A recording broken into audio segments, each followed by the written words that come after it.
नमस्कार, आदाब, सत श्री अकाल। स्वागत है आपका डेफिनेट सक्सेस पाठशाला पे, India's most trusted online platform for class 9 to class 12। हमारा डेफिनेट सक्सेस पाठशाला। देखा मतलब कितना स्टाइल मार रहा हूं आज मैं। चलो, आज अपन पढ़ने वाले हैं क्लास 9th के 11th चैप्टर को, जिसका नाम है सरफेस एरिया एंड वॉल्यूम। ये जो हमारा 11th चैप्टर है बहुत ही इंपॉर्टेंट है, बिकॉज ये जो मेंसुरेशन का पूरा टॉपिक है जो कि 9th 10th में अच्छे खासे नंबर्स का आता है, उसका क्रूशियल अंग है। अब आप ये मत बोलना कि सर कितनी गंदी हैंडराइटिंग में लिखा है यार, तुम बात समझो ना कुल मिला के।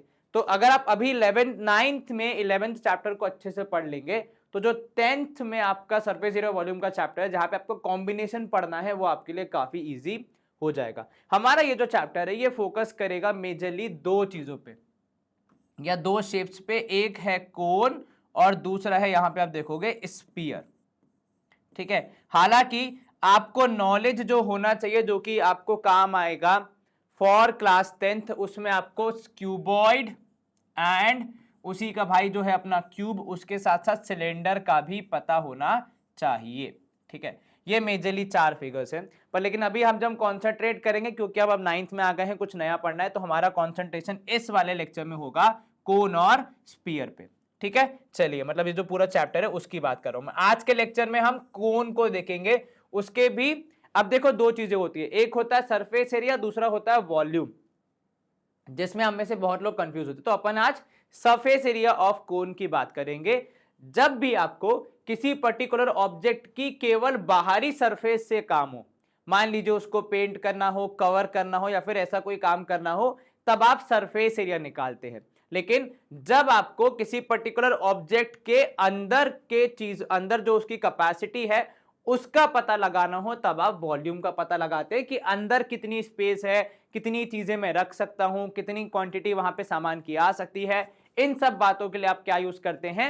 वॉल्यूम का कॉन्सेप्ट। ठीक है, चलिए, तो ज्यादा अपन समय वेस्ट नहीं करेंगे, मेन इंपॉर्टेंट बातों पे बात करेंगे। तो देखो, आपने पहले ही पढ़ लिया है, वी हैव ऑलरेडी स्टडीड। किसके बारे में? तो आपने भैया ऑलरेडी स्टडी कर लिया है सरफेस एरिया किसका? क्यूब का, क्यूबॉइड का और सिलेंडर का। ठीक है भैया, ये बोल रहे तो मान लेते हैं, और कोई ऑप्शन है भी नहीं हमारे पास। ठीक है, अब इनको अगर आप देखोगे ना, ये तीनों जो हैं, क्यूब, क्यूबॉइड या फिर सिलेंडर, ये बनते कैसे हैं? तो ये जो सॉलिड्स हैं इनको आप जनरेट करते हैं, इनको आप बनाते हैं स्टैक करके कॉन्ग्रुएंट फिगर्स को। स्टैक मतलब वन ओवर दी अदर, एक के ऊपर एक। तो अगर मैं यहां पे लिखूं स्टैकिंग का मतलब क्या होता है, देखो यहां पे स्टैकिंग का सिंपल मतलब होता है वन ओवर दी अदर। जैसे अगर मैं एक रेक्टेंगल के ऊपर दूसरा रेक्टेंगल रखूं, दूसरे के ऊपर तीसरा रखूं, तीसरे के ऊपर चौथा रखूं, तो इस तरीके से जो शेप बन जाएगा, ठीक है, वो क्या कहलाएगा? तो वो कहलाएगा हमारा एक पर्टिकुलर क्यूबॉइड। फॉर एग्जाम्पल अगर मैं आपके सामने लेके आऊं, तो देखो एक बहुत सुंदर सा एग्जाम्पल है मेरे पास, यहां पे ये आ गया मेरे हाथ में वो एग्जाम्पल। देखो, अब अगर इसको आप ऑब्जर्व करोगे, ये आपको क्या दिख रहा है? आई होप सबको विजिबल है। बहुत छोटा सा दिख रहा हो तो कोई बात नहीं। देखो, आपको अगर आप ध्यान से देखोगे, आपको क्यूबॉइड जैसा लगेगा, राइट? लेकिन अगर मैं इसका एक स्लाइस निकाल के दिखाऊं, ठीक है, तो वैसे ये क्यूबॉइड है, पर अगर मैं इसका एक स्लाइस निकाल के दिखाऊं तो ये आपको कैसा दिखेगा? एक रेक्टेंगल दिखेगा। तो एक रेक्टेंगल के ऊपर एक रेक्टेंगल रख के उसके ऊपर ऐसे ही रखते गए, और जब मैंने उस शेप को बनाने की कोशिश करी या फिर नाम देने की कोशिश करी, तो वो क्या बना? तो वो बना एक एक क्यूबॉइड। तो जब आप एक ही पर्टिकुलर ऑब्जेक्ट को, एक ही पर्टिकुलर 2D ऑब्जेक्ट को, कॉन्ग्रुएंट शेप को, कॉन्ग्रुएंट फिगर को एक के ऊपर एक रखते जाते हैं, उससे जो आपके ऑब्जेक्ट्स बनते हैं वो कैसे बनते हैं? तो वो बनते हैं सिलेंडर टाइप के। जैसे आप अगर बैंगल्स के ऊपर बैंगल्स रखते जाओगे तो जो शेप बनेगा वो सिलेंडर बनेगा, वो बनेगा क्यूबॉइड टाइप के। जैसा मैंने आपको यहां पे एग्जांपल दिया, रेक्टेंगल के ऊपर रेक्टेंगल रख के, वो बनेंगे क्यूब टाइप के, जहां पे आप स्क्वायर के ऊपर स्क्वायर रख रहे हो। और इन सब को प्रिज्म फैमिली में रखा जाता है। ठीक है, लेकिन अब जब आप गणित में देखोगे तो हर चीज कॉन्ग्रुएंट नहीं होती है। मान लो अगर मैं यहां पे लेने की कोशिश करूं एक ऐसा फिगर जहां पे अगर मैं सिलेंडर में जैसे फिक्स रेडियस है, इसमें रेडियस फिक्स ना हो, यानी सर्कल्स के ऊपर सर्कल्स, लेकिन इंक्रीजिंग या डिक्रीजिंग आपका रेडियस होते जाए। तो यहां पे अब मैं क्या ले रहा हूं? वैरायटी में वैरायटी में ले रहा हूं भैया चेंजिंग रेडियस, एक के ऊपर एक, ठीक है, चेंजिंग रेडियस, या तो इंक्रीजिंग ऑर्डर में या तो डिक्रीजिंग ऑर्डर में, इंक्रीजिंग या डिक्रीजिंग। अगर मैं ऐसा कुछ करूं तो क्या शेप बनेगा, तो यहां पे देखो आप इमेजिन करो एक सर्कल, ठीक है, ये बड़ा है, फिर इसके बाद जो नीचे रखूंगा वो या इसके ऊपर रखूंगा वो इससे छोटा होगा, तो देखो ये बड़ा बनाया हमने, फिर इसके ऊपर जो रखा वो थोड़ा छोटा, उसके ऊपर और छोटा, फिर और छोटा, और ऐसे करते अगर मैंने ज्वाइन कर दिया इनको तो एक जो शेप बनेगा इसे आप क्या कहते हो, इसे आप कह सकते हो कि ये एक कोन है जिसमें आपका रेडियस क्या होते जा रहा है, कम होते जा रहा है। तो ऐसे फिगर्स जिसमें आपने क्या करना है, आपने करना है अपने रेडियस को या फिर आपके जो शेप्स हैं उसमें आपके जो डायमेंशन है उसको कम या बढ़ाते जाना है, उन्हें आप कहते हैं पिरामिड्स फैमिली, ठीक है। और आज हम कॉन्सेंट्रेट करने वाले हैं पिरामिड फैमिली के एक बहुत ही क्रूशियल मेंबर पे जिसका नाम है कोन, ठीक है। तो हमने अब तक क्या पढ़े थे, हमने अब तक ऐसे शेप्स पढ़े थे जिसमें कॉन्ग्रुएंट शेप्स को या आप कह सकते हो कॉन्ग्रुएंट फिगर्स को एक के ऊपर एक रखा गया था और फिर एक 3D शेप बनाया गया था, जैसे रेक्टेंगल के ऊपर रेक्टेंगल रख के क्यूबॉइड, स्क्वायर के ऊपर स्क्वायर रख के, बहुत सारे, एक दो नहीं बहुत सारे, 15 20 50 100, जैसे यहाँ पे मैंने आपको दिखाया जो पूरा बंडल है अराउंड इसमें 500 600 जितने भी कार्ड्स हैं, तो ये जो कार्ड्स हैं ये क्या है, ये पूरा बंडल है और इनकी मदद से बना है एक क्यूबॉइड, ठीक है। कोई एक या दो को उठाऊंगा तो वो आपको रेक्टेंगल जैसा ही दिखेगा, है ना। लेकिन जब आप उसके रेडियस को इंक्रीज या डिक्रीज करते जा रहे हैं, फिक्स नहीं रख रहे हैं, तब जो आपके शेप्स बनते हैं वो पिरामिड फैमिली में आता है और उसमें सबसे पहला जो बनता है वो बनता है आपका ये कोन, ठीक है।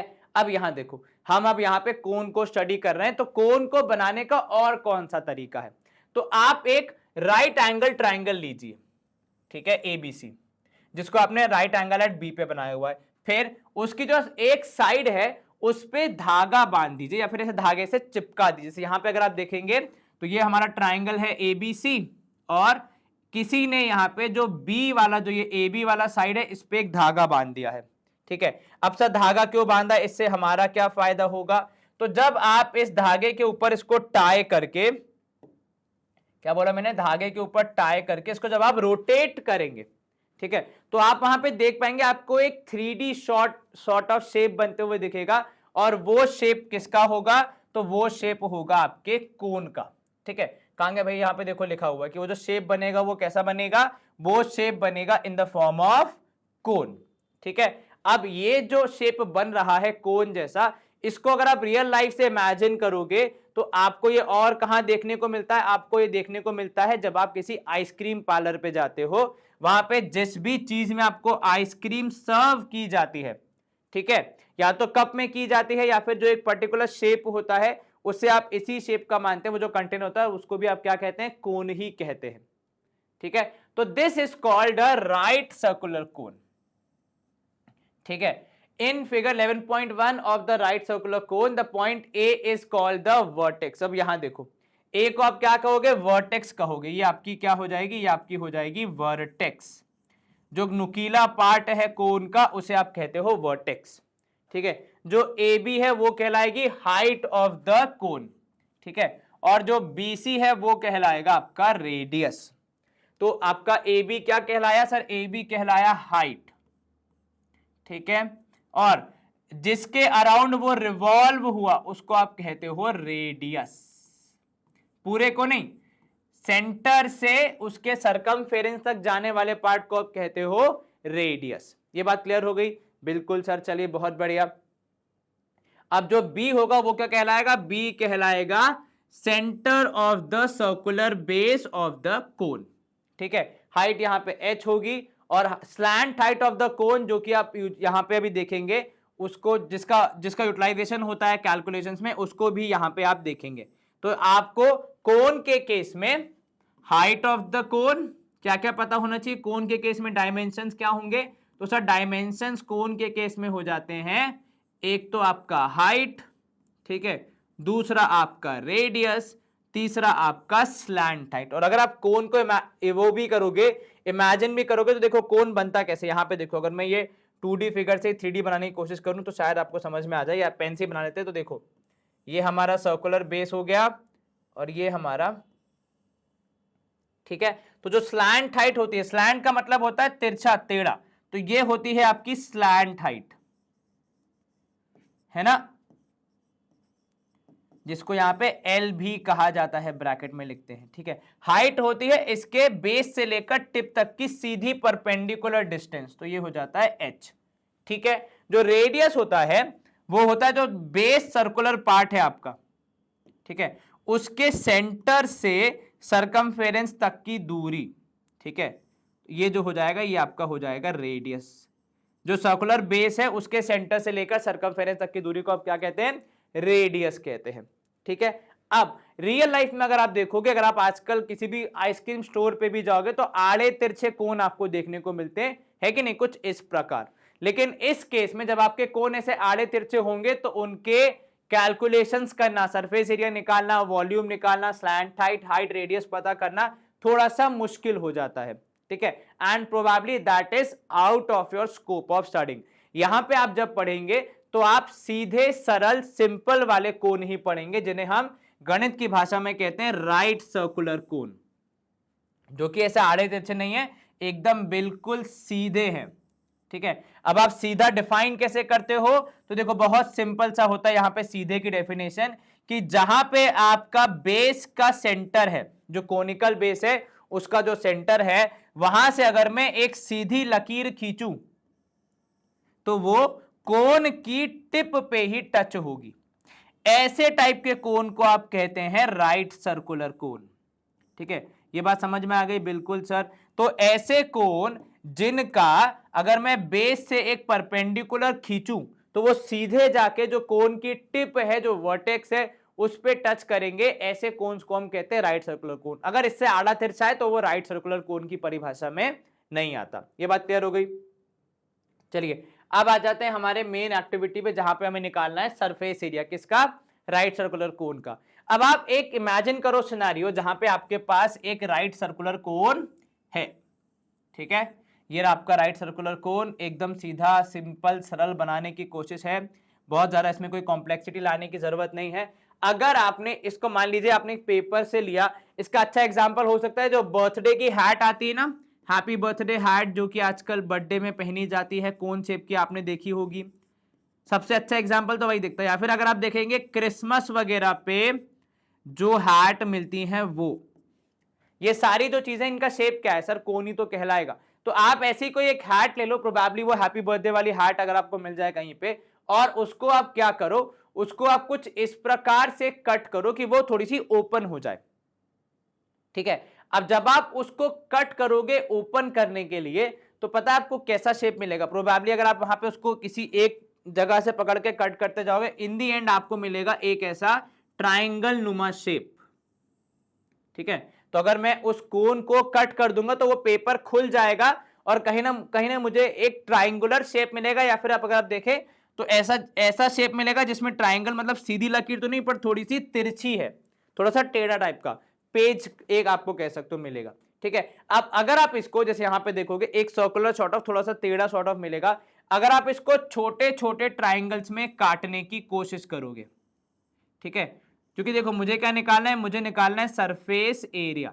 तो यहां पे अगर मैं इसको छोटे छोटे ट्राइंगल्स में काटने की कोशिश करूंगा तो मुझे यहाँ पे क्या देखने को मिलेगा सर, तो मुझे यहाँ पे यही देखने को मिलेगा कि जब हम इनको छोटे छोटे ट्राइंगल्स में काट के आगे बढ़ेंगे और ऑब्जर्व करेंगे कि क्या शेप हमें मिल रहे हैं, तो हमें वहां पे हर एक ट्राइंगल का एरिया मिलेगा half into base into height, ठीक है, which is half into b1 into L, half into b1 b2 into L. अब देखो एल कहां से आया, तो ये देखो ये आपकी स्लैंट हाइट थी, है ना, कौन सी वाली, ये सर साइड वाली है, ये थोड़ी है। तो देखो यहां पे बात हो रही है कि ये आपकी स्लैंट हाइट है एल। अब जब आप इसको कट करोगे और ऑब्जर्व करोगे तो ये स्लैंट हाइट यहां पे बन जाएगी इस सर्कल नुमा शीट का रेडियस, ठीक है। या आप यूं भी कह सकते हो कि ये जो ट्राइंगल है इसकी बन जाएगी हाइट, क्योंकि हमने ट्राइंगल को बहुत ही महीन महीन काटा है कि एकदम जो स्लैंट हाइट है वही आपकी हाइट बन जाए, ठीक है। और उनको जब आप ऐड करते जाओगे तो पता है आपको एरिया क्या मिलेगा, आपको मिलेगा curved surface area of a cone, जिसका फॉर्मूला क्या है, जिसका फॉर्मूला बहुत सिंपल है, देखो यहां पे लिखा है कि भैया curve surface area of a cone, एक मिनट रुको थोड़ा सा इसको हम थिक कर दें ताकि आपको अच्छे दिखता है, इस half into L into 2 pi r that is equal to pi r L। ठीक है, और कभी आपके पास अगर स्लैंट हाइट नहीं हो तो आप यहां पे रेडियस और हाइट की सहायता से स्लैंट हाइट निकाल सकते हैं, that is L is equal to r square plus h square. ये बात क्लियर हो गई? बिल्कुल सर। इन तीनों में से कोई भी एक चीज नहीं पता तो हम बाकी दो की सहायता से निकाल लेंगे तीनों, क्योंकि एक ही कोण का पार्ट है तो रिश्तेदारी तो होगी ही। ठीक है, अब यहां पे अगर आप देखोगे तो अगर आप टोटल सरफेस एरिया की बात करोगे तो उसमें कर्व्ड सरफेस एरिया के साथ उसका बेस भी जुड़ जाता है जिसका एरिया होगा पाई आर स्क्वायर। तो ये हो जाता है पाई आर ब्रैकेट के अंदर L प्लस आर। देखो एक फर्क समझना, CSA का मतलब होता है खाली ये कर्व्ड वाली सरफेस का क्षेत्रफल। ठीक है, और जब मैं टोटल बोलता हूं तो साथ में बेस भी जुड़ जाता है। अब ये जो बेस है इसको अगर मैं ऑब्जर्व करूं तो it is a 2D figure, a circle. ठीक है ना, तो उस केस में आपका एरिया हो जाता है टोटल सरफेस एरिया की कर्व्ड वाला पोर्शन जिसका एरिया है pi r L plus the area of base that is a circle, तो पाई आर स्क्वायर। तो आपका टोटल हो जाता है पाई आर इंटू ब्रैकेट के अंदर L प्लस आर। ठीक है, चलिए ये हो गया मूलभूत फॉर्मूला जिसके लिए अब तक हम इतनी मेहनत कर रहे थे। अब आ जाते हैं मेन कैलकुलेशन पार्ट पे, सॉल्विंग करते हैं तभी तो हमें कुछ समझ में आएगा। यहां पे देखो क्या लिखा है, आपको कर्व सरफेस एरिया बताना है किसका, एक राइट सर्कुलर कोन का जिसका स्लैंट हाइट है 10 और बेस रेडियस है 7। जब कुछ ना लिखा हो तो पाई की वैल्यू 22/7 यूज करनी है, ये अनसेड रूल है। ठीक है, तो यहां पे हम लिखेंगे सबसे पहले कि hair in a right circular cone, in a right circular कोन, क्योंकि कुछ नहीं लिखा है तो हम राइट सर्कुलर ही मानते हैं, ये भी एक अनसेट कंडीशन है। ठीक है, कोन वी हैव, क्या क्या है हमारे पास यहां पे sir, L is equals to 10 centimetre. ठीक है, and R is equals to 7 centimetre. ठीक है, अब यहां पे हम कहेंगे भैया using CSA is equals to pi r L we get, क्योंकि लिखा है कर्व सरफेस एरिया। सर अगर कुछ ना लिखा हो तो टोटल सरफेस एरिया मानते हैं, ये भी एक अनसेड रूल है भैया। कुछ रूल्स यहाँ पे बहुत सारे हैं जो कि अनसेड है। तो CSA कितना हो जाएगा सर, ये हो जाएगा पाई की जगह पे 22/7, रेडियस इन्होंने कहा है 7, हाइट इन्होंने कही है 10, बस आपको 7 से 7 कैंसिल करना है, 22 इंटू 10 करेंगे तो 220 सेंटीमीटर स्क्वायर आएगा मेरा आंसर। ठीक है, इज दिस क्लियर? क्या यहाँ पे कोई दिक्कत जरा से भी नहीं सर, ये तो बहुत ही आसानी से हो गया। अब आप सोच रहे होगे सर अगर इतना इजी है तो फिर क्या ही बात है, भैया इतना इजी नहीं होने वाला है। अभी आपके सामने अच्छे अच्छे सवाल आएंगे तो आपको काफी मेहनत करनी पड़ेगी। चलो हो गया पहला सवाल यहाँ पे खत्म। बिल्कुल सर, अब देखो सेकंड क्वेश्चन क्या बोल रहा है कि कोन ऑफ हाइट दी है और बेस रेडियस दिया है, निकालो कर्व सरफेस एरिया और टोटल भी निकालो और पाई की वैल्यू भी 3.14 यूज करनी है। ठीक है, तो यहां पे सबसे पहले हम बोलेंगे भैया here in a right circular cone we have in a, क्योंकि कुछ नहीं दिया है तो राइट सर्कुलर ही मानते हैं हमेशा, है ना। In a right circular cone we have, एक तो आपको हाइट दी है और h is equals to 16 centimetre and r is equals to radius is equals to 12 centimetre. क्या निकालना है आपको सर, दो चीजें निकालनी, तो यहां पे लिख लो कहीं मिस ना हो जाए। तो टू फाइंड, यहां पे अगर हम लिखेंगे तो वो हो जाएगा CSA and TSA of the cone, curve surface area and total surface area of cone. चलिए ये आ गया अपना कैलकुलेशन में अच्छा खासा पार्ट। अब यहां पे आप शुरू करोगे सॉल्यूशन में सबसे पहले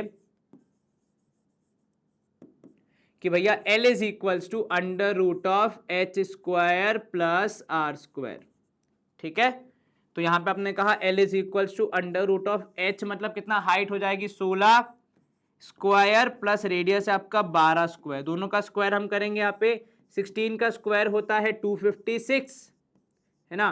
12 का स्क्वायर होता है 144, एक बार चेक कर लो, दोनों का ऐड करोगे तो 6 और 4 10, 5 और 4 9, 2 और 1 3 4, तो L की वैल्यू यहाँ पे आ रही है मेरे हिसाब से root of 400 which is also equal to 20। ठीक है, चलिए अब अगर स्लैंट हाइट मिल गया तो हमारे पास तो अब आसानी से होना चाहिए कर्व सरफेस एरिया वाला सारा पार्ट। बिल्कुल सर, क्यों नहीं होगा। तो यहाँ देखिए, अब हम यहाँ पे करते हैं, काम करते हैं, पार्टीशन कर लेते हैं और दोनों चीजें निकाल लेते हैं, कर्व सरफेस एरिया भी और टोटल सरफेस एरिया भी। तो यहाँ पे आप कहोगे भैया now CSA is equals to pi are l. ठीक है, तो आपने देखा यहाँ पे CSA इक्वल्स टू पाई की जगह, क्योंकि उन्होंने कहा है 3.14, रेडियस है आपका 12, स्लैंट हाइट है 20, तो CSA यहाँ पे जो निकल के आएगा तो 3.14 इंटू 2 करेंगे तो कितना आएगा सर, 14 28 है ना, और 3 का हो जाएगा 6, तो ये और इंटू एक जीरो भी है, तो 62.8 इंटू 12 अपन को करना है। अब ये थोड़ी मुश्किल कैलकुलेशन है जो कि आपको करनी ही पड़ेगी। वही मैंने कहा था कि देखो पहला क्वेश्चन से इमेजिन मत करो कि चीजें इतनी आसान हो जाएंगी। ठीक है, करके देखो 62.8 इंटू 12 करने पे कितना आ रहा है सर, ये आ रहा है लगभग 753.6, राइट। तो लिख दो वहां पे भैया कि CSA आया आपका 753 कितना 753.6 सेंटीमीटर स्क्वायर। सरफेस एरिया है भैया, ऐसा नहीं वहां पे क्यूब लिख दो कि अरे सर क्यूब क्यों नहीं होगा, क्योंकि भैया एरिया है, सेंटीमीटर स्क्वायर ही यूनिट होती है। चलिए, इसके बाद आपका काम हो जाएगा TSA निकालने का। तो यहां पे आप कहोगे कि भैया also TSA is equals to pi r into l plus r, है ना, यही तो फॉर्मूला है। तो यहां पे आप देखोगे भैया TSA equals to pi r, मतलब ये हो जाएगा 3.14, आर की जगह आ जाएगा 12, एल प्लस आर मतलब 20 प्लस 12।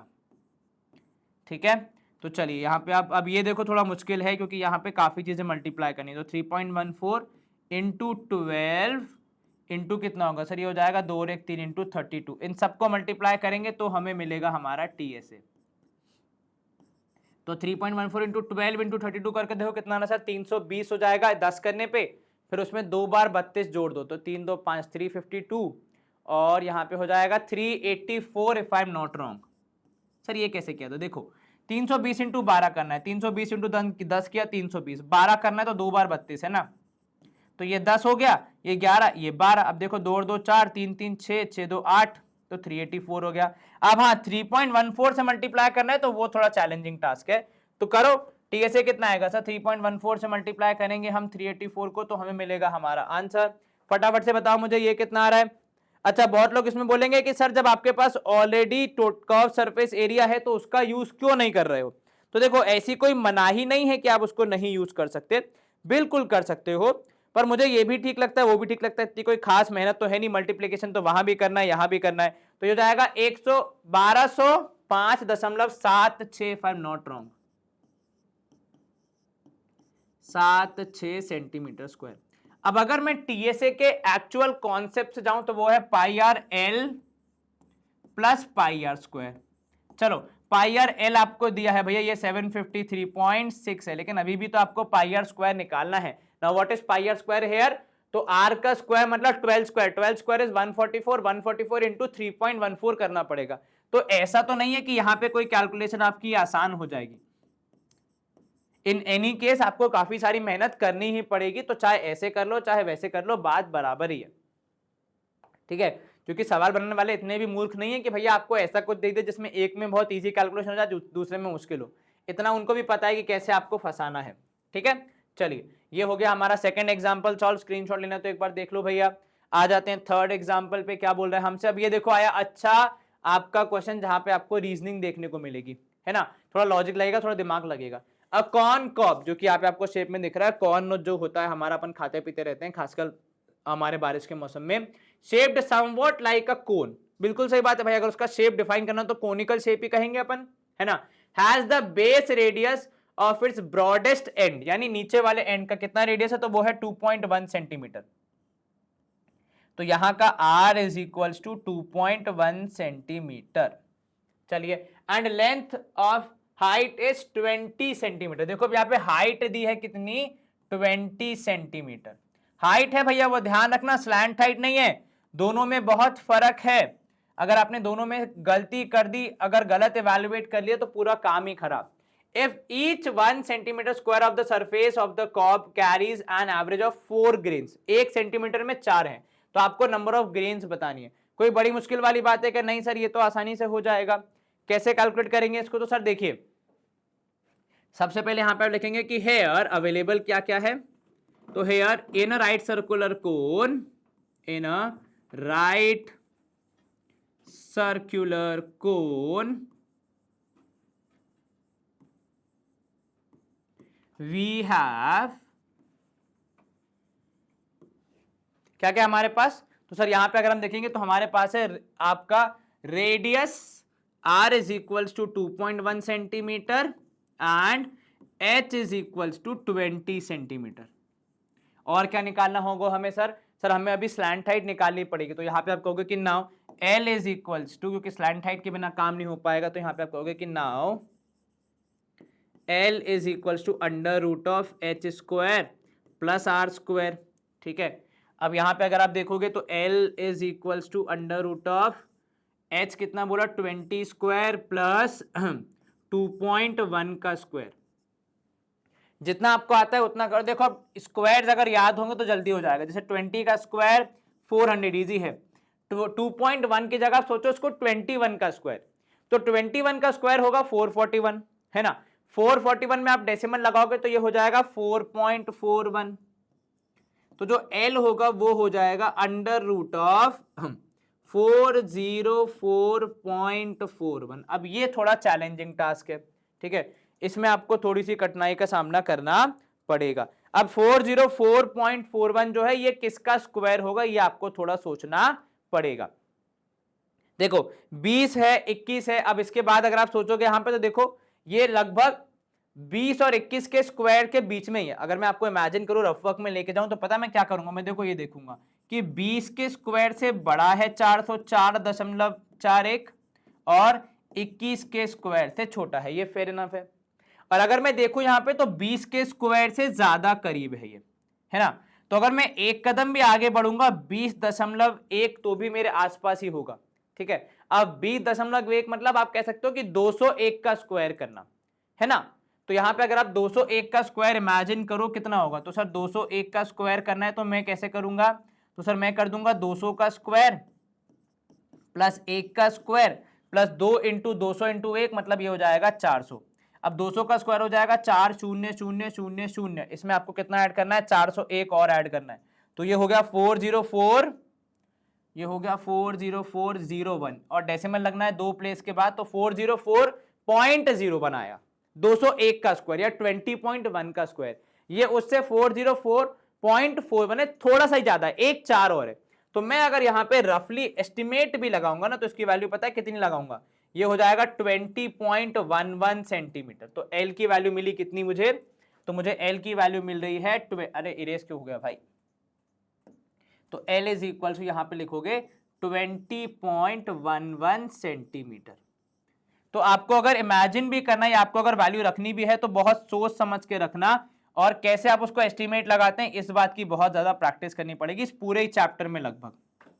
ठीक है, चलिए क्या अकेले L की वैल्यू निकालने से हमारा काम हो जाएगा, नहीं सर, अभी तो हमने सिर्फ L निकाला है, अभी तो हमें यहाँ पे निकालना पड़ेगा कर्व्ड सरफेस एरिया, क्योंकि जो कॉन की बात हो रही है ना, जो यहाँ पे लगे हैं वो कहाँ लगे, आउटर सरफेस पे लगे हैं। तो यहाँ पे एक सवाल तो ये भी आता है सर CSA निकालना है कि TSA। देखो बेस की बात कुछ की नहीं है तो पूरा हम मानेंगे सिर्फ कोन है, और बेस में तो वहां पे आपका रूट होगा या फिर वो प्लांट का जो कहते हैं ना अपन स्टेम वगैरह से जोड़ने का जो पॉइंट होगा उसकी बात होगी। तो अब CSA is equals to pi are l होता है, तो यहाँ पे आप कहेंगे भैया CSA हो जाएगा पाई की जगह 22/7, क्योंकि दिया नहीं है 3.14 लिखना है, रेडियस की जगह आ जाएगा 2.1, स्लैंट हाइट की जगह आ गया 20.11। ठीक है, अब CSA में यहाँ पे आप देखोगे तो ये कितना हो गया सर 22/7, 2.1 को लिखा मैंने 21/10 और इधर आया भैया 220.11। अब आप कैंसिल करोगे तो 7 या 21 होता है ना, तो 7 से ये कैंसिल तो हो जाएगा 3, उसके बाद आप यहाँ पे कैंसिलेशन करने की कोशिश करोगे, फिर आपका आंसर आ जाएगा 22 इंटू 3 करोगे तो ये हो जाएगा 66, ठीक है, इंटू यहाँ पे आप करोगे तो ये हो जाएगा 2.011।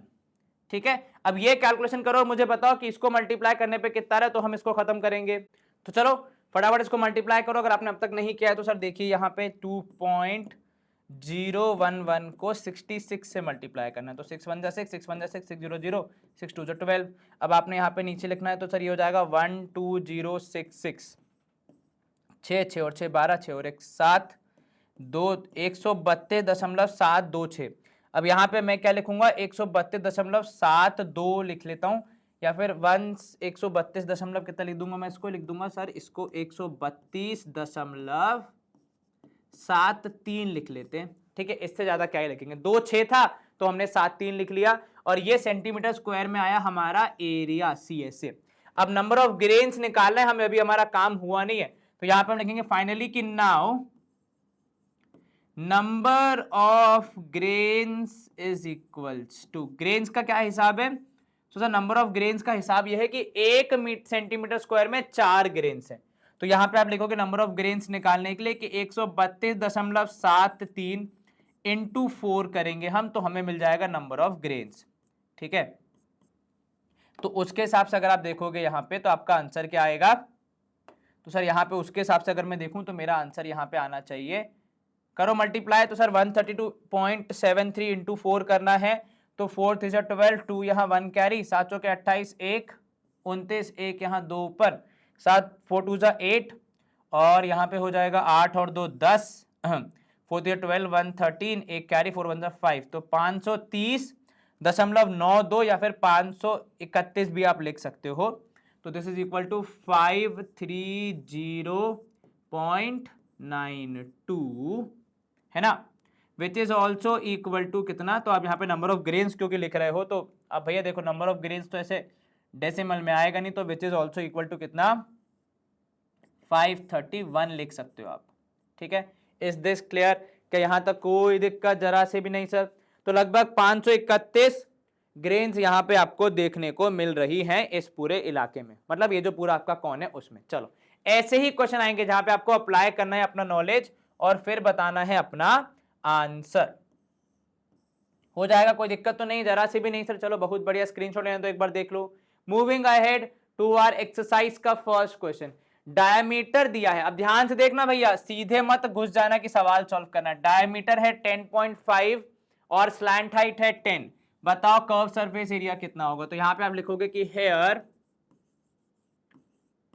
क्या क्या है आपके पास d is equals to 10.5 centimetre, तो आपका रेडियस कितना हो जाएगा, इसका हाफ हो जाएगा, तो 10.5 डिवाइड बाय 2। क्या इसको डिवाइड करना है, नहीं, डिवाइड करने से वैल्यू और ज्यादा कैसी हो जाएगी, खतरनाक हो जाएगी। And h is equal to, sorry slant height दिया है ना, तो L is equals to how much, 10 centimetre. What are you suppose to find, slant आपका कर्व सरफेस एरिया, तो यहां पे आप कहोगे भैया कि CSA is equal, CSA of cone is equals to pi R L, तो अब हम यहां पे रखेंगे वैल्यूज, तो यहां पे आप कहोगे देयरफॉर, या this implies that CSA is equals to pi की जगह 22/7, रेडियस की जगह रखेंगे हम 10.5 डिवाइड बाय 2, मैंने जानबूझ के इसके 2 हिस्से नहीं किए, और ये हो जाएगा इंटू 10। अब यहां पे देखो 22 से 2 कैंसिल, तो 11 आ गए, 11/7, 10.5 इंटू 10 किया तो हो जाएगा 105, जो कि डिविजिबल है 7 से। ठीक है, तो 7 1 7 और 7 5 35, तो ये हो जाएगा 15। ठीक है, अब यहां पे अगर आप देखोगे 15 इंटू 11 करना है, तो ये हो जाएगा 165 centimetre square. Is this clear, कहीं कोई दिक्कत जरा सी भी नहीं सर। तो आपका आंसर आया पहले पार्ट के लिए कितना सर, 165 सेंटीमीटर स्क्वायर आया हमारा आंसर, जो कि था हमारा area, curve surface area of the cone. चलिए गुड टू गो है, बिल्कुल सर, बहुत बढ़िया। अब देखते हैं इसका सेकंड क्वेश्चन क्या है। यहां पे निकालना है आपको टोटल सरफेस एरिया, क्या क्या दिया है आपको यहाँ पे, तो सर हमें स्लैंट हाइट दी है और फिर से डायमीटर दिया है बेस का। चलिए, तो यहां पे आप लिखेंगे कि है, और मतलब इधर इस सवाल में in a right circular cone, in a right circular cone, sir ये लाइन अगर ना लिखे तो वैसे कुछ खास इंपैक्ट पड़ेगा नहीं, क्योंकि यहाँ पे हमने अज्यूम किया है कि सारे राइट सर्कुलर कोन ही हैं। ठीक है, तो in right circular cone we have d is equals to 24 metres. ठीक है, और दैट इज, या फिर यहाँ पे आप कह सकते हो कि विच इंप्लाइज दैट रेडियस, तो कॉमन लगा के लिख दो यहाँ पे कि r is equals to 12 centimetre, उसका आधा, और कॉमन लगा के लिख दोगे जो आपका स्लैंट हाइट है L is equals to 21 metre, centimetre है मीटर है सर, सब कुछ मीटर में है, तो ये भी मीटर और ये भी मीटर। चलिए क्या निकालना है आपको? निकालना है टीएसए। तो यहाँ पे आप कहेंगे भैया सबसे पहले फॉर्मूला लिख दो कि using TSA of cone equals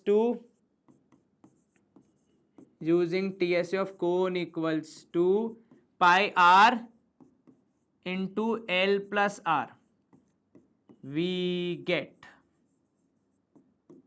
ठीक है, क्या बोलोगे आप यहाँ पे, क्या मिलेगा आपको? तो सर यहाँ पे आप कहोगे भैया this implies that TSA is equals to, pi की जगह रखा मैंने 22/7, आर की जगह रखा मैंने यहाँ पे कितना है भैया रेडियस, तो रेडियस है 12, अंदर आ जाएगा स्लैंट हाइट की जगह 21 प्लस यहाँ पे कर दोगे अब रेडियस दैट इज 12।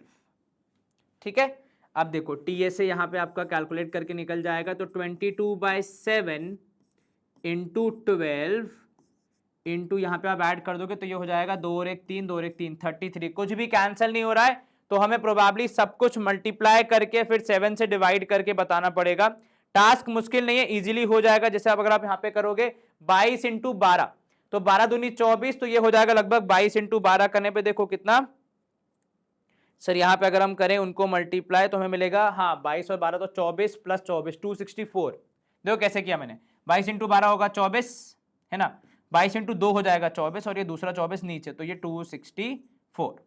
चलिए इसमें इंटू अभी 33 भी करना है, तो आप यहाँ पे लिखोगे TSA is equals to 264 into 33 और फिर डिवाइड बाय 7। अब जब देखो डिवीजन तो करना ही है, तो पहले करूंगा तो डेसिमल में आएगा, फिर 33 से मल्टीप्लाई करना ज्यादा चैलेंजिंग टास्क है। अभी सिंपल है, 264 इंटू 33 करना है, तो देखो क्या करोगे सर, पहले 264 इंटू 3 कर देंगे, तो देखोगे आप 264 इंटू 33 करने के लिए 4 3 12, तो 2 यहाँ 1 ऊपर, 3 3 6 3 18, 1 19, 792 और यहाँ भी हो गया 792, तो ये 2 9 और 2 11, 9 और 1 10, 7 17, 7 और 1 8, 8712 आया। अब इस 8712 को मुझे क्या करना है, 12 से डिवाइड करना है, तो यहाँ पे आपने 7 से डिवाइड करना है सॉरी, तो 8712 डिवाइड बाय 7। अब ये करोगे आप तो आपको आपका आंसर मिलेगा। 7 1 जा 7, कितना बचा सा 17, 7 2 जा 14, कितना बचा सा 14 और 3 होता है 17, 31, 7 4 जा 28। ठीक है, आपके पास बचा कितना, 3 बचा 32। नाउ 32 इज अगेन 7 4 जा 28। ठीक है, पॉइंट लगाया आपने तो आपके बचा फिर से कितना, 4 बचा, तो 7 5 जा 35, 5 बचा, तो यहाँ पे आपने लिख दिया 57 मीटर स्क्वायर। इतना बहुत है, 2 डेसिमल प्लेस तक आपको आइडियली जाना चाहिए। तो 1244.57 आ रहा है यहाँ पे हमारा आंसर।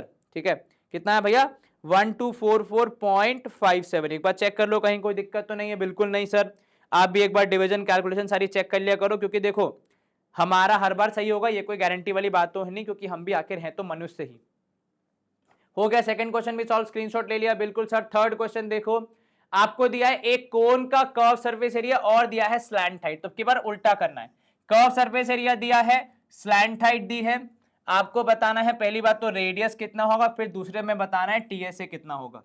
तो यहां पे आपने सबसे पहले लिखा कि भैया here CSA of cone is equals to, given है जो कि हमें, तो सीएसए ऑफ कोन कितना है, सीएसए ऑफ कोन है 308 सेंटीमीटर स्क्वायर। ठीक है, slant height l is equal to यहां पे दी है कितनी, l is equal to 14 centimetre. ठीक है, अब यहां पे हम कर रहे हैं फर्स्ट पार्ट का प्रारंभ, तो हम कहेंगे first using CSA is of cone is equals to pi r l we get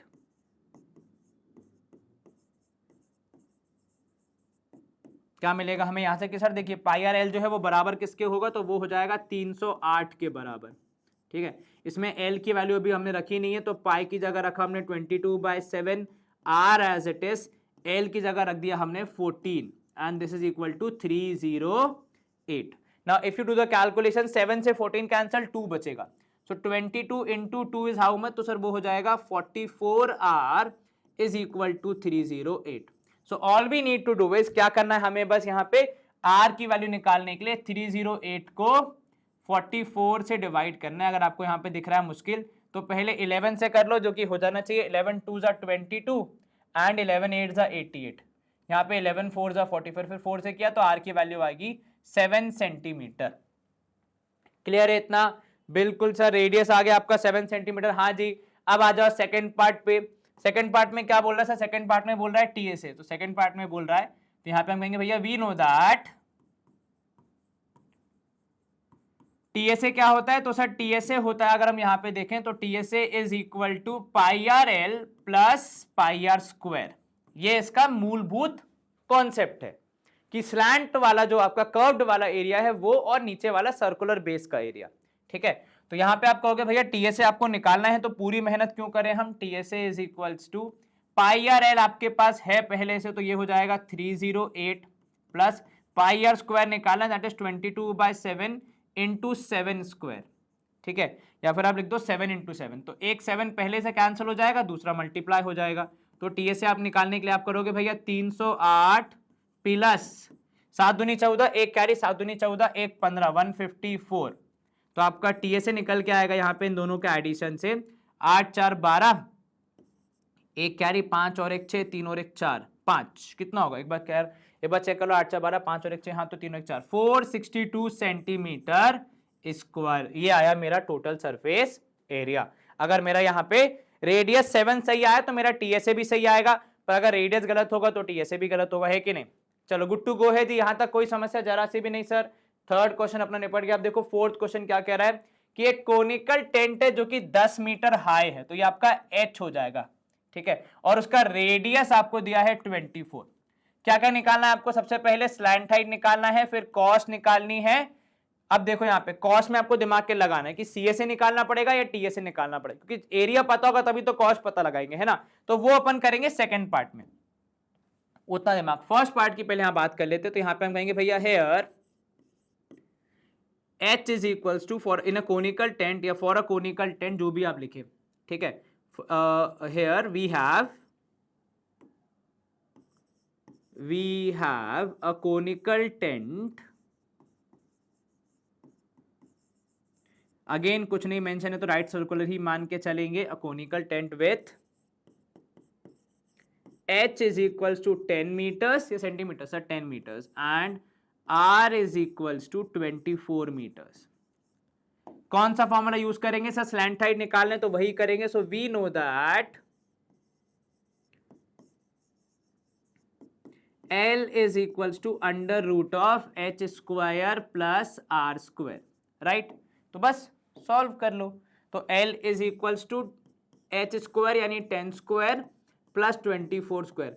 अगर आपने कक्षा 8वीं में अच्छे से पढ़ा है स्क्वायर एंड स्क्वायर रूट तो इसका आंसर अब तक आप बोल चुके होंगे, ठीक है। 24 का स्क्वायर कितना आंसर वो होता है 576, प्लस ऐड करोगे तो ये हो जाएगा 676, राइट, है ना। तो यहाँ पे कितना होगा सर, 676 होता है 26 का स्क्वायर, तो L is equal to under root of 676 that is equal to 26 centimetre, sorry metre.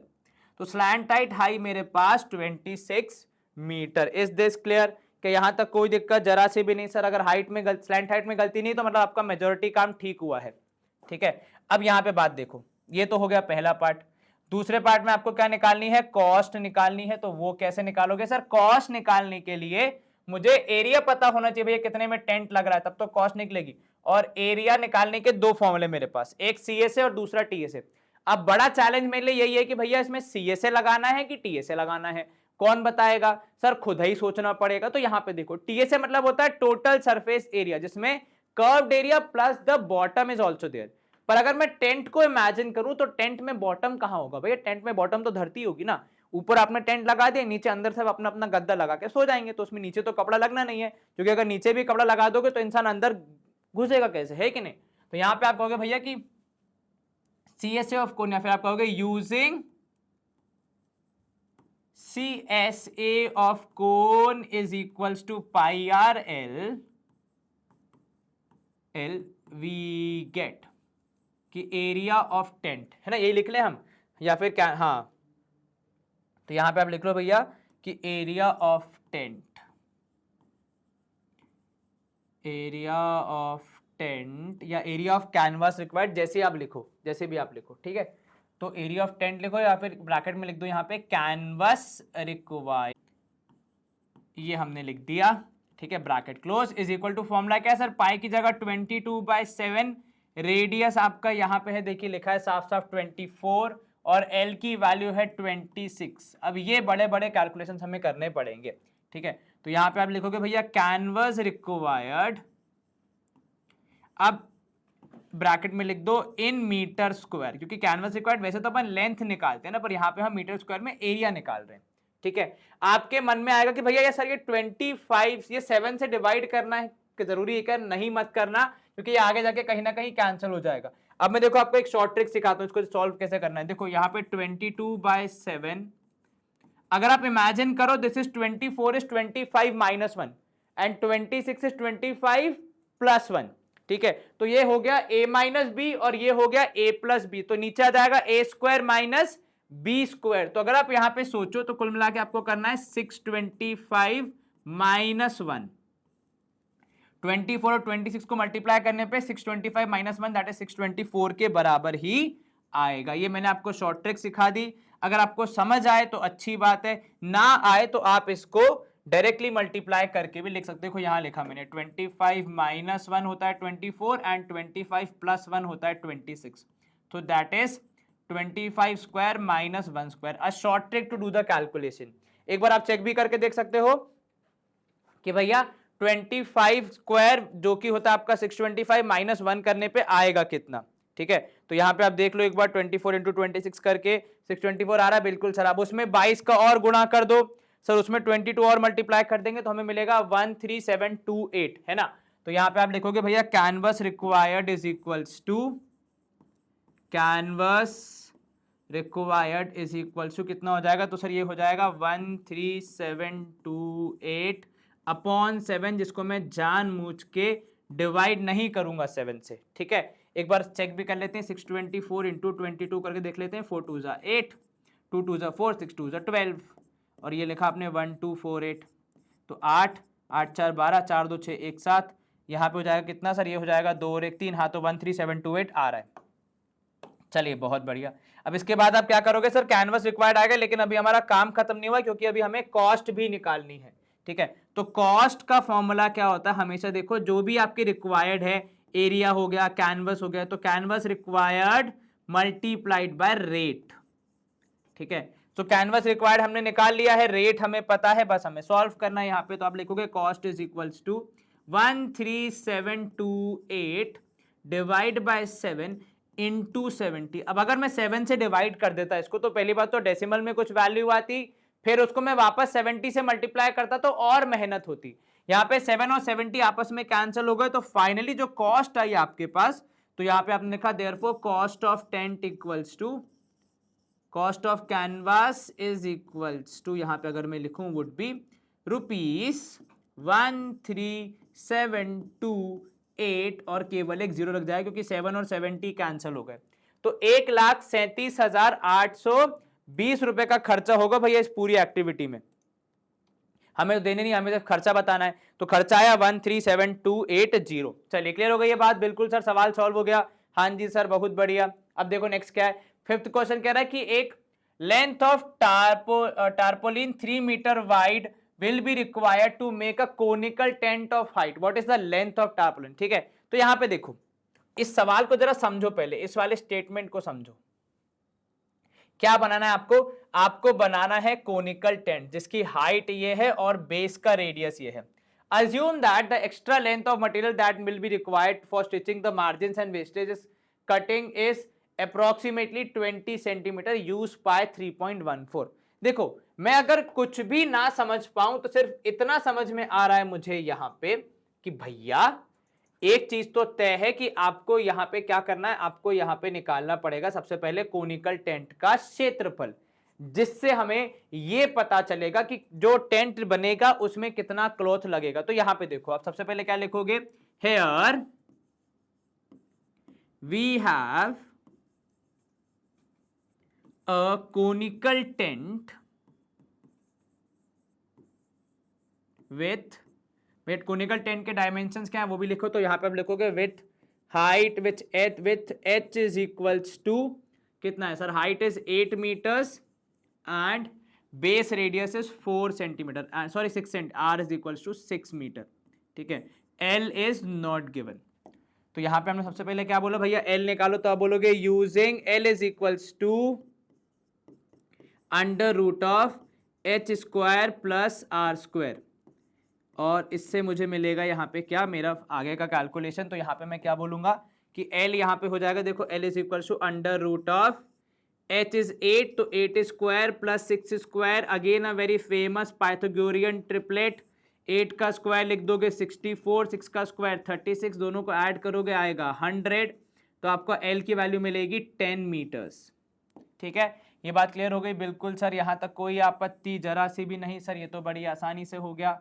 चलिए क्लियर है, गुड टू गो है। बिल्कुल सर, तो हमारा स्लैंट हाइट कितना आया?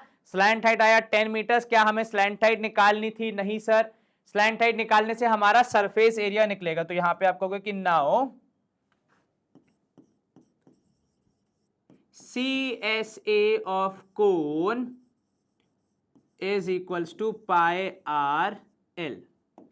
तो यहां पे आप कहोगे दिस इंप्लाइज दैट, या फिर देयरफॉर CSA ऑफ टेंट, या फिर CSA ऑफ, या फिर आप यहां पे लिखोगे कितना, एरिया ऑफ टार्पोलिन। तो यहाँ पे सिंपल लिख दो भैया CSA, इतना कंफ्यूज मत हो। मतलब मैं खुद ही को बोल रहा हूँ कि मत हो इतना कंफ्यूज। तो पाई की जगह लिखा मैंने यहाँ पे 3.14, ठीक है। रेडियस मुझे गिवन है तो 3.14, रेडियस कितना गिवन है सर? रेडियस गिवन इन्होंने 6, और आपका L आया है 10, तो ये हो गया 31.4 इंटू 6, है ना, क्योंकि 10 जब मल्टीप्लाई होगा डेसिमल एक प्लेस से शिफ्ट हो जाएगा। 6 4 24, 4 यहाँ 2 ऊपर, 6 1 6 7 8, तो 6 4 24, 4 यहाँ 2 ऊपर, 6 1 6 7 8, 6 तिया 18, तो 188.4 सेंटीमीटर है कि मीटर है sir? Metre square, metre square लगेगा आपका यहां पे कौन? CSA, ठीक है। इतना कपड़ा लगेगा उस टेंट को बनाने के लिए। अब जो मुद्दे की बात यहां पे है वो कुछ इस प्रकार है भैया कि आपको ये जो देखो कोन, ये तो कोन शेप का बनेगा, पर अगर आप रियल लाइफ में इमेजिन करो तो ये जो भी है, ये टार्पोलिन जो है, इसका शेप क्या होगा? तो सर अगर मैं इमेजिन करूं तो देखिए, अगर मैं यहां पे इमेजिन करूं तो कोई भी चीज जो आती है वो इस तरीके की जो शीट होती है वो रेक्टेंगल शेप में आती है, इसमें कोई दिक्कत जरा सी भी नहीं सर। तो अगर ये रेक्टेंगल शेप में आती है, सिंपल सी बात जो हम यहां पे कह रहे हैं, ठीक है, तो उन्होंने कहा उसकी विड्थ जो है वो 3 मीटर्स है, ठीक है। आपको बताना है लेंथ क्या होगा, ये कितनी होगी, ये आपको बताना है, कीपिंग इन माइंड कि इस पर्टिकुलर शीट से आपको ये टेंट बनाना है। और साथ में एक और चीज क्या लिखी यहां पे, आपने यहां पे लिखा है कि भैया the extra length of material that will be required for stitching margin and wastage is approximately 20 centimetre. तो जो 20 सेंटीमीटर होगा वो कहां लगेगा आपका? वो आपका लगेगा एक्स्ट्रा, ठीक है। अब यहां समझना, मुझे इससे ये टेंट बनाना है, ठीक है, तो मुझे जितना भी वो चाहिए होगा उसका एरिया और जो टेंट बनाने में लगेगा वो एरिया बराबर होना चाहिए। So can I say that कि this should be equal to 188.4 metre square. Is this clear कि इसका area should be equal to 188.4 metre square? क्या आपको ये समझ में आया?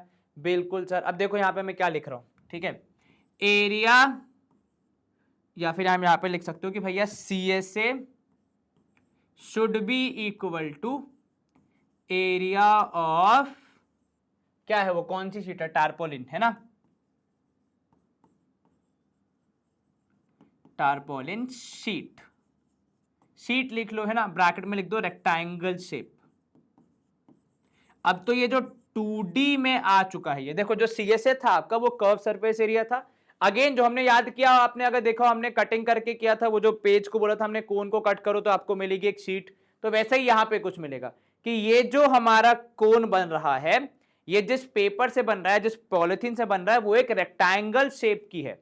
तो जितना एरिया इसका है उतना ही एरिया की हम शीट लेके आएंगे ना भैया, हम ज्यादा क्यों लाएंगे, वेस्ट थोड़ी करने हमें। तो यहां से अगर हम देखें तो हम क्या बोलेंगे इसके हिसाब से कि 188.4 should be equals to L into B, ठीक है, या फिर लेंथ इंटू विड्थ, क्योंकि एरिया ऑफ रेक्टेंगल क्या होता है सर? लेंथ इंटू ब्रेथ होता है। तो यहां पे आप लिख सकते हो लेंथ इंटू विड्थ, क्योंकि विड्थ हमें यहाँ पे दी गई है, जो टर्म यूज हुआ है, ठीक है। तो हमने यहाँ पे लिखा भैया 188.4 should be equals to L into 3, क्योंकि लेंथ क्या है आपकी, लेंथ है आपकी यहाँ पे, सॉरी विड्थ जो है वो है 3 मीटर्स, ठीक है। तो आपने डिवाइड किया 188.4 डिवाइड बाय 3 करो, कितना आ रहा है देखो, ठीक है। अब यहाँ पे आप करोगे देखो 3 6 18 है ना, बिल्कुल सर 3 6 18 किया हमने यहाँ पे, उसके बाद 8 आया तो 3 2 6, कितना बचा 24, तो 3 8 24, तो 62.8 मीटर्स इज द लेंथ। लेकिन ये है यहाँ पे विदाउट मार्जिन, तो यहां ब्रैकेट में लिख दो without margin.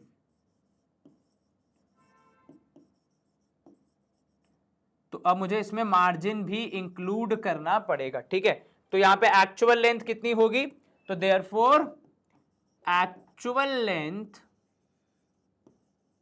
Would be equal to 62.8 plus आपके मार्जिन कितना था 20 सेंटीमीटर है, जबकि हमारे डायमेंशन किस में चल रहे हैं, सब मीटर में चल रहे हैं। तो इसमें मैं कर दूंगा यहाँ पे 20 सेंटीमीटर का 0.2 ऐड, तो ये हो जाएगा 63 मीटर्स। Is this clear? क्या ये बात आपको क्लियर हो गई? बिल्कुल सर, कहीं कोई आपत्ति? जरा सी भी नहीं सर, ये तो हमने बड़ी आसानी से कर लिया। तो हमारा जो आंसर आया, अगर मैं आपको एक्चुअल लेंथ वहां पे नहीं दिख रही तो मैं यहाँ पे लिख देता हूँ, नीचे एक काम करता हूँ, नीचे की जगह ऊपर लिख देता हूँ, है ना।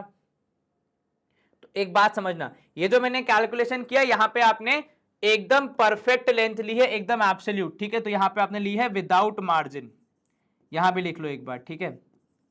लेकिन क्योंकि जब हम कुछ स्टिचिंग कर रहे हैं तो हमें थोड़ा बहुत मार्जिन का ध्यान रखना ही पड़ता है, ठीक है। तो यहां पे आप निकालोगे देयरफॉर एक्चुअल लेंथ, या फिर आप कह सकते हो कि भैया हाँ एक्चुअल लेंथ लिख लो यहाँ पे, therefore actual length is equals to 62.8 plus 0.2 metres. यहाँ पे ब्रैकेट में लिख दो, ये क्या है भैया, तो ये हमने जो मार्जिन के लिए छोड़ा है, एक्स्ट्रा मार्जिन और सिलाई वगैरह के लिए, जो कि सवाल में दिया गया है। So this would be equal to how much, this would be equal to 63 metres, ठीक है। क्लियर हो गई ये बात? तो मार्जिन को आप बहुत ज्यादा शुरुआत से नहीं लेके चलेंगे, आराम से आप उसको वहां पे कंसिडर करेंगे और आगे बढ़ेंगे, ठीक है। कहीं कोई दिक्कत तो नहीं? जरा सी भी नहीं सर, इजीली कर लिया हमने काम, बिल्कुल सर। ये हमारा 5th क्वेश्चन था। Let's move to our next question, question number 6, which is saying that कि slant height and base diameter of a conical tomb is 25 and 14 meter. Find the cost of white washing the curved surface। साफ साफ लिखा भैया, white washing for curve surface आपको करनी है। तो यहाँ पे आपने लिखा सबसे पहले कि हेयर, इधर क्या क्या गिवन है आपको, here a conical tomb, here we have a conical tomb. देखो जितने क्वेश्चन अब आप आगे बढ़ोगे ना चैप्टर्स में तो ऐसे ही आएंगे, ठीक है। We have conical tomb with, जिसमें आपको थोड़ा बहुत कुछ एक्स्ट्रा करना ही पड़ेगा, विथ एच की, with slant height, with L is equals to कितना, with L equals to 25 metres, ठीक है ना। ये काम कर नीचे लिखो, with L is equals to 25 metres, comma D diameter दिया है आपको कितना, डायमीटर ऑफ बेस कितना है 14 मीटर्स। लेकिन मेरे किसी भी कैलकुलेशन में डायमीटर तो आता नहीं है, तो this implies that R would be कितना, 14 का आधा यानी 7 मीटर्स, ठीक है। स्लैंट हाइट दी है कि हाइट दी है, स्लैंट हाइट दी है सर 25। क्या निकालना है आपको सर? पहली बात तो कॉस्ट ऑफ व्हाइट वॉशिंग निकालनी है, तो आपको निकालना पड़ेगा यहाँ पे CSA। तो आपने लिखा यहाँ पे using CSA equal, CSA of cone equals to pi are L we get, चलिए क्या मिलेगा आपको? तो सर यहां पे आप देखेंगे तो CSA of tomb is equals to, pi की जगह रखा मैंने 22/7, रेडियस दिया है उन्होंने 7, स्लैंट हाइट दी है 25, है ना। 7 से 7 कैंसिल हुआ, 25 इंटू 22 करना है तो 50, तो ये हो जाएगा 550 मीटर स्क्वायर।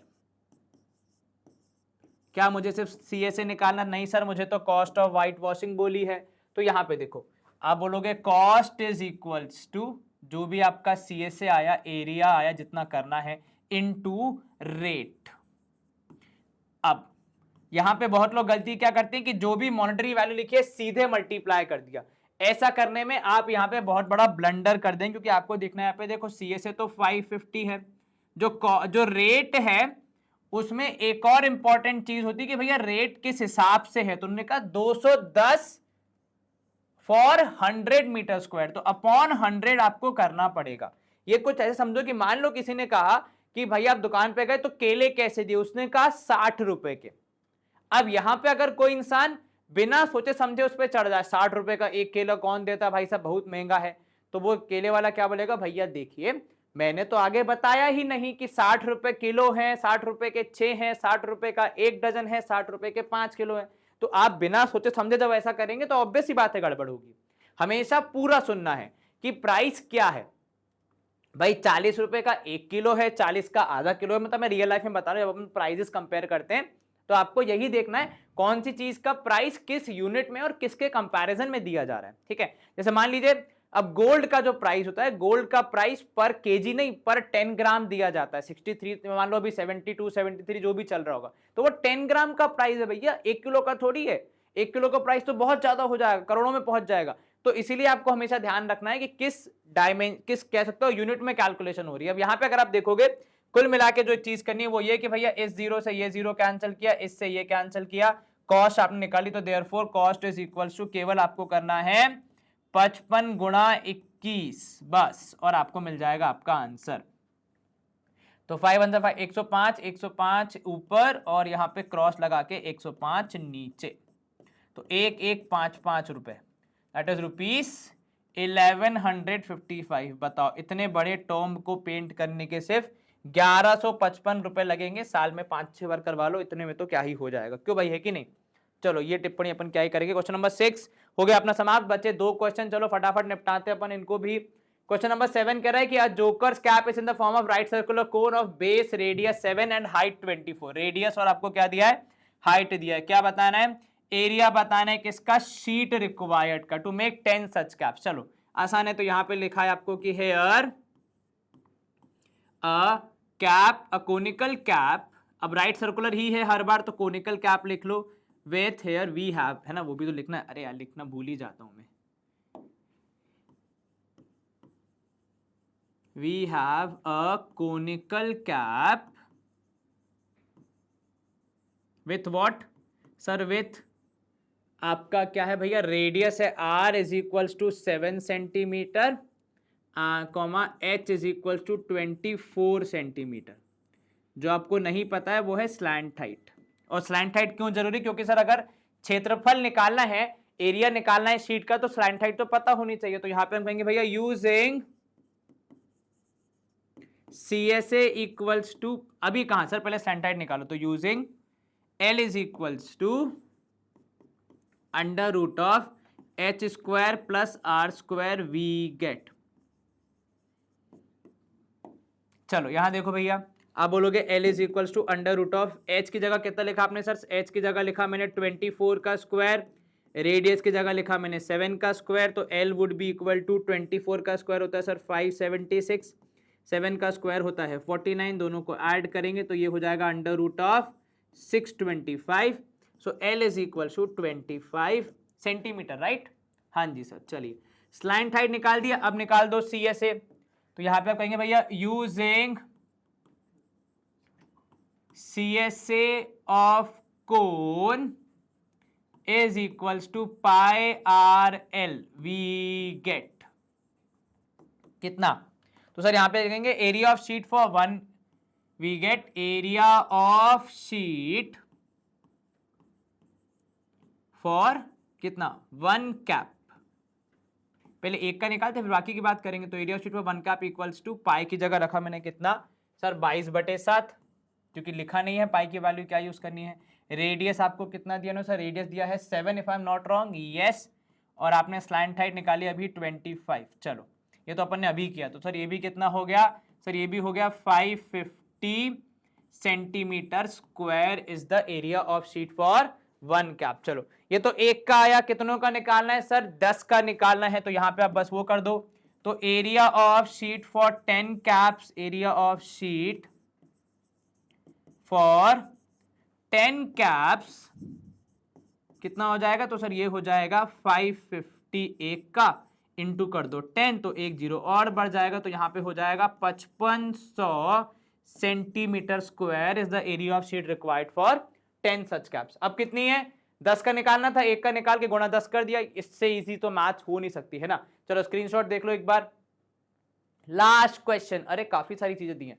क्या बोला आपको, uh bus stop is barricaded from the remaining part of the road by using 50 hollow cones. आपने ये बहुत देखे होंगे, फुटबॉल जब हम खेलते हैं तब भी यूज होते हैं, बहुत जगह पे कोई भी स्पोर्ट खेलते हैं तो उसकी बाउंड्री लगाने के लिए इसको यूज किया जाता है, या फिर अगर आप देखेंगे बस स्टॉप वगैरह पे लगाए जाते हैं, या फिर अगर कहीं पे काम चल रहा होता है रोड वगैरह पे तो वहां भी रखे जाते हैं ऑरेंज कलर के, कि लोगों को दिखे कि इसमें नहीं घुसना है, मतलब उस जगह पे नहीं घुसना है, एक्सीडेंट हो सकता है। ठीक है, आप यहाँ पे आपको क्या करना है, each cone has a base diameter of 40 centimetre and height of 1 meter. If the other side of each of these cones is to outer side is to be painted and the cost of painting is 12 per meter square, what will be the cost of painting all these cones? चलो यहां पे हम क्या लिखेंगे भैया, here we have, क्या है आपके पास सर, अब यहां पे लिखेंगे क्या नाम उनका भैया, बैरिकेटिंग कोन या फिर कोन विथ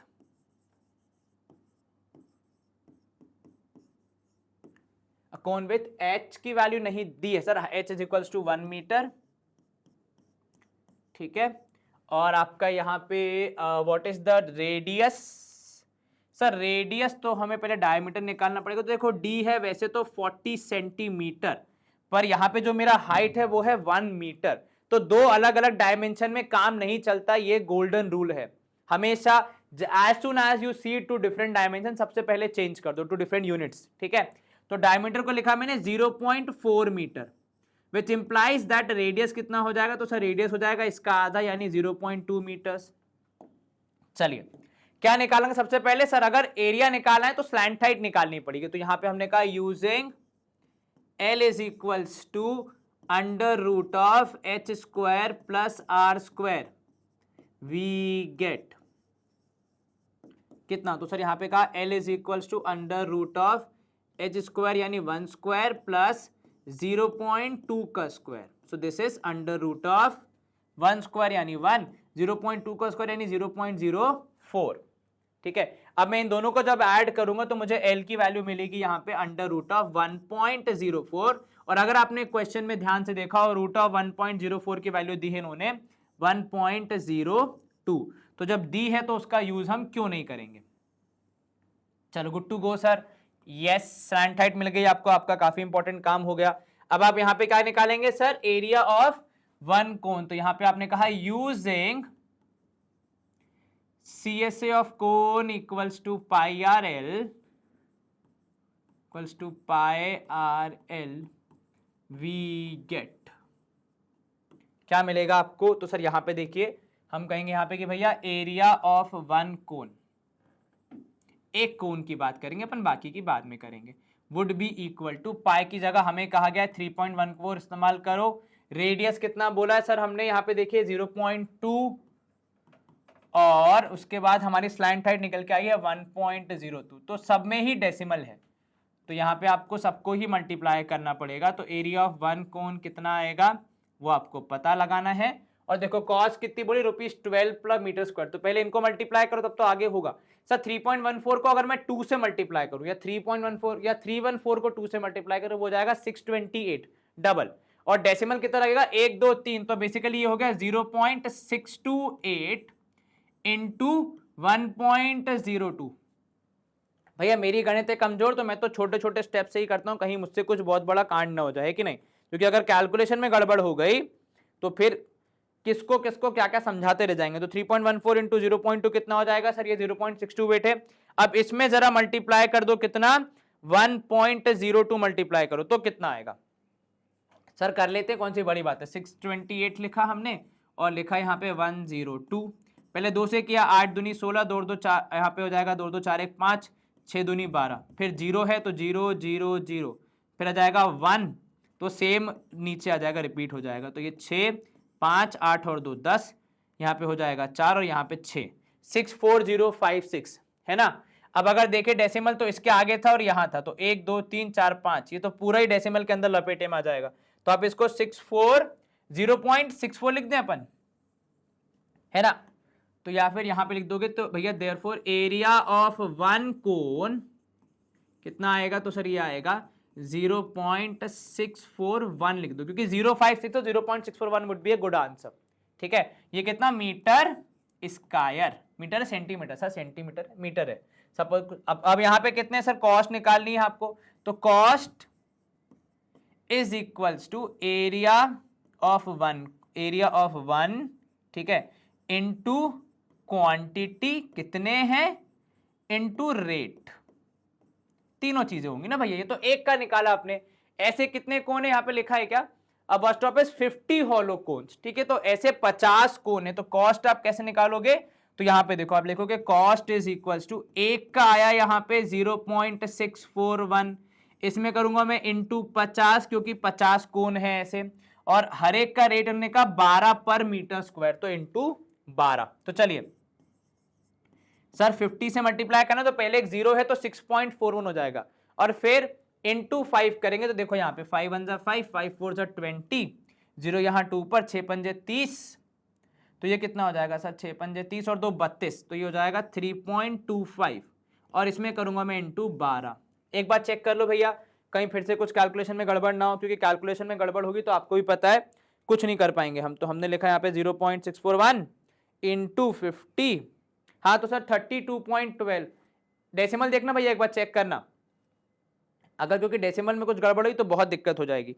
सर एक तो जीरो का आएगा बाहर, ठीक है भैया बिल्कुल ठीक कहा आपने, और दूसरा आएगा यहाँ पे आपके किसका, हाँ सर वो जीरो आप डेसिमल में अपन को गड़बड़ नहीं करनी भैया, तो ये 32.5 है, ठीक है ध्यान रखना। एक तो मैंने 5 से मल्टीप्लाई किया ना, मैंने 50 नहीं देखा, तो 32.5 इंटू कर दो इसमें 12, बस। तो आपने लिखा therefore cost is equal to कितना सर, ये इंटू 10, 32.5 इंटू 12 कर लो, चलो 5 2 जा 10, जीरो यहाँ 1 ऊपर, 2 2 जा 4, 1 5, 2 3 जा 6, फिर 1 से किया तो ये हो जाएगा 3 2 5, 0 5 और 5, ये भी कितना हो जाएगा सर, ये हो जाएगा 10, 6 और 2 8 1 9, ये हो जाएगा 3, तो 390 रुपए। गिवन दैट मैंने 32.5 लिया क्योंकि मैंने 641 लिया, अगर आप उसको 640 पॉइंट समथिंग लोगे तो ये और कम आएगा, ठीक है, तो वो आप यहाँ पे कर सकते हो। अगर इसको आप सिंपल लोगे 0.64 इंटू 50, जैसे अपने 0.641 लिया है ना, तो यहाँ पे अगर आप इसको सिर्फ 0.64 इंटू 50 करोगे तो वो 32 आएगा, और 0.64056 जो आया था अपना उसमें इंटू करोगे तो 32.028 आएगा, ठीक है, फिर उसको आप गुणा करोगे अगर 12 से तो आपका आएगा 384 पॉइंट हाँ समथिंग। तो रफ, अब देखो यार थोड़ा बहुत तो फर्क पड़ेगा क्योंकि आपके एक डेसिमल से काफी ज्यादा इंपैक्ट यहाँ पे आ जाता है, ठीक है। तो अगर यहाँ पे आप इसको लेके चल रहे हो कितना सर, इसको हम एग्जैक्ट ही अगर लेके चलेंगे तो एग्जैक्ट कितना ले लेते हैं हम सर, 0.64025 आया था ना, चलो वही ले लेते हैं भैया, क्योंकि अपन को भैया इन दी एंड आंसर 6.056 था ना, इसके हिसाब से अगर मैं देखूं यहाँ पे तो ये हो जाएगा कितना, तो सर इन सबको कैलकुलेट हमें करना पड़ेगा, थोड़ी सी मेहनत और लगेगी, तो 0.64056 इंटू 50 इंटू 12, अब आप ये वाली एक्टिविटी करो और फिर बताओ मुझे कितना आ रहा है इसका आंसर।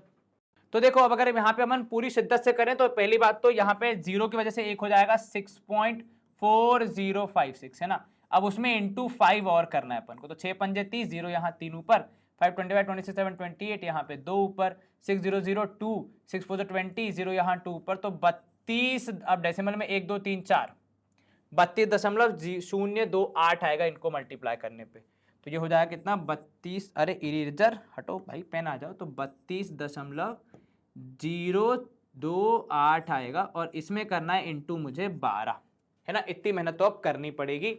अब यहाँ पे अगर आप इसको गुणा करेंगे तो देखो 32.028 में 12 से गुणा करना है भैया, सर 32.01 से कर लेंगे तो कर सकते हो भाई, ऐसी कोई दिक्कत वाली नहीं बात तो नहीं है, देश स्वतंत्र है भैया, मैं अब तुमसे क्या ही बोलूंगा। हाँ बस एग्जाम में ध्यान रखना कि अगर उसके आसपास आंसर आया तो टीचर फिर आपके नंबर ना काट ले, ठीक है, तो उस चीज का विशेष ध्यान रखना, ठीक है। 32.01 से कर लो कोई बात नहीं, इतना तो कर ही सकते हैं हम लोग है ना, तो 32.01 3.14 यूज किया ना हमने पाई की वैल्यू को, हाँ बस वही ठीक है, इंटू 12 कर लो, चलो इतना कर लेना आप। इसको जब आप मल्टीप्लाई करो कितना आएगा सर, ये 2 1 जा 2 है ना, 2 0 0, 2 2 जा 4, 2 3 जा 6, फिर 1 से किया हमने तो 3 2 0 1, तो ये हो जाएगा 12, यहाँ पे 4, 6 और 2 8, तो 384 पॉइंट समथिंग आ रहा है। कितना बोला आपने? तो हमने कहा 384.12 रुपीस, और ब्रैकेट में यहाँ पे लिख रहा हूं मैं APPROX यानी अप्रोक्स। Is this clear? चलिए इतना तो चलेगा, अब इससे ज्यादा अगर गणित अपन लगाएंगे तो शायद थोड़ा सा दिमाग अपना सर दुखने लग जाए, तो क्यों ही लगाना। ठीक है, इतना आप लिख के अप्रोक्स लिख दोगे, टीचर समझ जाएगी भैया कि लड़के ने या बच्चे ने पूरी मेहनत करी है और आसपास रह गया आंसर के। ठीक है, अब अगर आप बुक के आंसर से मैच करोगे तो वो 384.84 आ रहा है, पर वो वही है डेसिमल में उन्होंने 0.28 लिया, क्या लिया जो भी उनके हिसाब से था। ठीक है, एक मिनट रुको, 32.01 ले लेना अपन ने, इसको 32.1 लेके देखो। हाँ अब करो, 2 1 2, 2 2 4, 2 3 6, और यहाँ पे देखो 3 2 1, तो ये 2 4 और ये 5 6 और 2 8, कुछ ज्यादा ही आ रहा है। ठीक है, आप तो 32 पॉइंट यहाँ पे लिख लो, कितना इसका जो आंसर आएगा उसको आप लिख लो 384 पॉइंट, कितना लिखोगे सर? 385 लिख लेते हैं। एक मिनट रुको, 384 पॉइंट एग्जैक्ट अगर मैं आपको बताऊंगा तो ये हो जाएगा 384.84 के आसपास। अब ये एग्जैक्ट वाली बात है, और फिर भी उसके आगे लिख दूंगा अप्रॉक्स। क्या रिस्क नहीं ले सकते अपन, बहुत सारी कैलकुलेशन। सर एग्जाम में इतना परेशान होना है कि नहीं नहीं, आप इसको 32 पॉइंट कितना ले लोगे सर? 02 ले लोगे या फिर 03 ले लोगे तो भी आपका काम हो जाएगा। ठीक है, कोई दिक्कत वाली बात नहीं है। इसको अगर मैं यहाँ पे लिख भी दूं आपकी सहायता के लिए, तो क्या लिखूंगा कि टेक इट एज 32.03, क्योंकि देखो ये 28 का रेसिप्रोकल क्या हो जाएगा सर? 03 हो जाएगा इंटू 12, तो आपका रफली इसके बराबर ही आएगा। ठीक है, गुड टू गो है बिल्कुल सर। चलिए स्क्रीनशॉट आप अगर लेना चाहें तो एक बार देख लीजिए, काफी सारी कैलकुलेशन कर ली अपन ने। And with this we are coming to the end of our lecture. हमने आज के सेशन में कोन के सरफेस एरिया को पढ़ा, उम्मीद करता हूं आपको ये समझ आया होगा। और हमारा जो ये प्लेटफॉर्म है डेफिनेट सक्सेस पाठशाला, ये consistently India most trusted online platform है, बिकॉज हमारे जो यहाँ पे टीचर्स जो हैं जिस तरीके से आप तक नॉलेज को डिलीवर करते हैं वो बहुत ही यूनिक है, और आपके एग्जामिनेशन के हिसाब से, आपके कॉन्सेप्ट लर्निंग के हिसाब से पूरा बनाया गया है। आप हमारे टेलीग्राम चैनल को भी ज्वाइन कर सकते हैं, जिसका लिंक आपको डिस्क्रिप्शन बॉक्स में दिया है। इसका सबसे बड़ा एडवांटेज ये है कि यहाँ पे आपको रेगुलर अपडेट्स मिलते रहेंगे, तो आपसे कोई भी लेक्चर, कोई भी सेशन मिस नहीं होगा। वीडियो को लाइक कर लेना, प्लीज उसे शेयर भी कर देना, एंड यस चैनल को सब्सक्राइब करना अगर अब तक नहीं किया है, तो नोटिफिकेशंस मिस नहीं होंगे। Bye bye, see you soon, take care in the next lecture.